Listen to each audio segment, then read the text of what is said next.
Il-Gvern nieda konsultazzjoni pubblika fuq il-politika nazzjonali li titratta l-inklużjoni fl-iskejjel u l-implementazzjoni tagħha.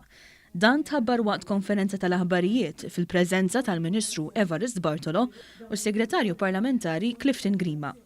Il-konsultazzjoni titlob is-sem ta' edukaturi, ġenituri, professjonisti u l-partijiet interessati kollha oħra fil-vjaġġ lejn inklużjoni ta' kwalità f'ambjenti edukattivi.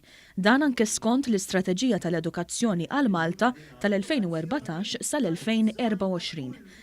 Ġozen Girxi, uffiċjal għall-Edukazzjoni Inklussiva, spjegat li f'dawn il-ġimgħat ta' konsultazzjoni kulħadd kapaċi jkun protagonist. Pratikament vuċijiet iridu nisimgħu, vuċijiet u feedback. Għaliex, orajt, aħna nkunu fl-iskejjel nintaqgħu mal-ġenituri u hekk on a daily basis.